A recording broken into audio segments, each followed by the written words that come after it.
Yeah, so here I am with Prodigy Noel, a very intelligent young man with an IQ of 118.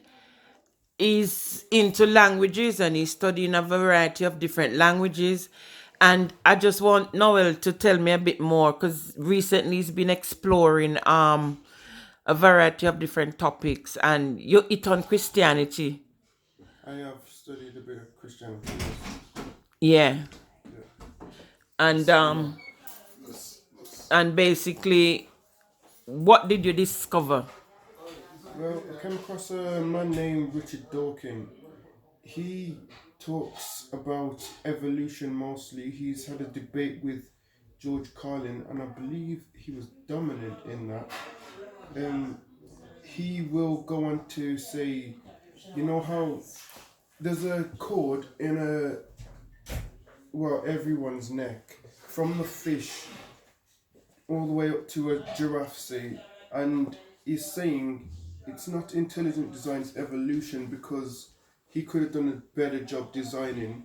The cord goes from one side of the neck all the way down into the stomach, all the way back up, and connects to the other side of the neck. And he's saying if it was intelligent design, he could have done a better job and made it go from one side to the horizontally. So he will broaden your mind to evolution. Um, he did mention the word zeitgeist, but I'm not too certain if he knows about it. But my dad did introduce me to God's Son. It's a video on YouTube. It will explain to you how Jesus is the Son, literally.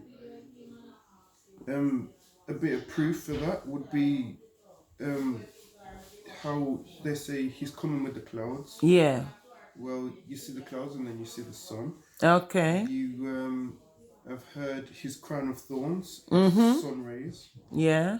You will hear how he walks on water. Well, the light reflects off the water. Yeah. The most powerful would be how he dies for 3 days on the cross, is resurrected. Well, the sun on the 22nd of December, it is at its lowest point in winter where everything's dead. Yeah. It stays there for 3 days till the 25th, Christmas. That is exciting. Yes. And then the sun starts to rise again, and that happens before the celestial symbol called the crux. It makes a cross shape.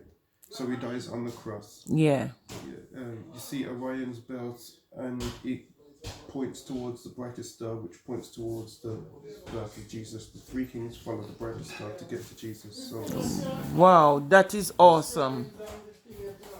That is awesome. Because I myself I believe in Christianity. You understand? yeah, And when I read the entire book of the Bible, 66 books in the Bible, and every single scripture represent Jesus in a different format. Like in Genesis, he was featured as a pillar of cloud by day and a pillar of fire by night. To the Israelites, he came to them anywhere they see the cloud, they knew that God was there. He came as a ark to the Israelites as well. So anywhere the ark went, because of that, the ark couldn't just go any place. One man touched the ark because he was so unholy. That man dropped and died. You read about it in First and Second Kings. So throughout the Bible, and Rastafarians, their religion come from, in Samson when he don't touch dead meat or he don't eat certain food. If those men in those days, if their wife was having a menstrual cycle, the wife couldn't cook for them or sleep with them. The wife had to be isolated. You understand? yeah, So throughout the entire book of the Bible, you've got God represented in different forms. You understand? That's why when he came as a baby in a manger, people couldn't grasp the entirety of this little baby being born in a manger and a stable. But I think the significance of that is that he came as a humble lamb. And then later on in Revelation, he's going to come as the conquering lion of the tribe of Judah. yeah, You understand? That's why in the entire 12 tribes of Israel. You got all those that Jacob, all those sons.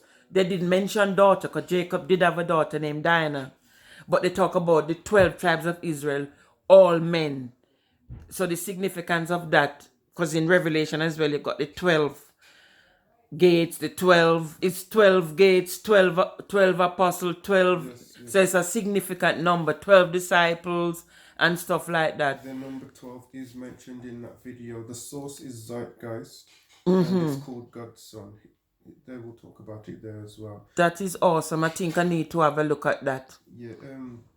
So you can basically, when you have the knowledge that a lot of the biblical stories are based on personification, you can then apply it to what has already been known and like connect the dots and be like, if someone says you need Jesus, you reinterpret it and say, okay, I need to get some sunlight. I see what you mean. So, human beings, we are three-part beings. You understand? Body, soul, and spirit. Yes. What is your perception of human as a human being as a whole? Hello. I can. Yeah? Your perception, like as a human being, how do you perceive like body, soul, spirit in your own words? Or would you sum up? Well, another thing taught to me by my dad, he mentioned how soul, the word soul, originates from the word solar, which links to the sun. The sun, yeah. So I then connected the dots and says the soul must be the sun's energy that I absorb, that it rests in my heart. They say the heart is the seat of the soul. So the solar energy in my heart, that must be what my soul is. Yeah, because basically your soul is where your mind, your willpower, and your emotions are. That's why you hear most people say that person hasn't got a soul because they don't love, they don't feel, they're so cold-hearted, they're so Well, you mentioned cold. If they did absorb more sun, they would heat up, wouldn't they? They'd have more soul. People get happier when they get sun. So the sun has been abundant, the most abundant thing to us throughout time. So you know how important it is, where we praise it, worship it. yeah. And I guess that's why we've only got one sun, because the one sun furnished the entire universe. You understand? So that is powerful. I'm not going to refute that. So I'm gonna do some more research on this because this is powerful. And so what is your intention of taking this knowledge that you've acquired? What are you planning to do in terms of progressing forward and spreading this knowledge? Because knowledge is power. So you can't just keep, when you know something, you can't just keep it to yourself. Well, I was playing basketball just the day before yesterday, and right outside the court was a gathering of church members preaching, and I had the urge to go out to them. I grabbed the mic and I taught them what I knew. They was surprised. They said, wow, and they wanted to know if I would stay, and I said to them I'd join the moment they reopening. They did say a few months time. So yeah, I want to share everything I know, and it will help if more people could unite with the same focus in mind. It will mean that what we want in the future can be gotten faster, basically. This is amazing, because did you know the Bible says what is hidden from the wise and prudent will be revealed to the babes and sucklings. So whatever you're coming up with now, I have a feeling that that could have been manifested to you through a higher power.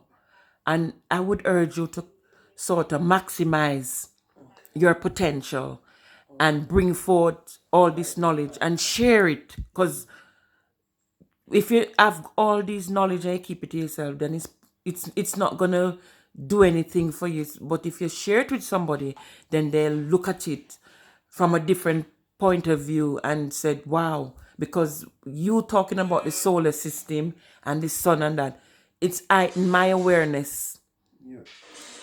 about a higher power. My family does talk a lot about the movement of spiritual awakening. We've become quite a spiritual family.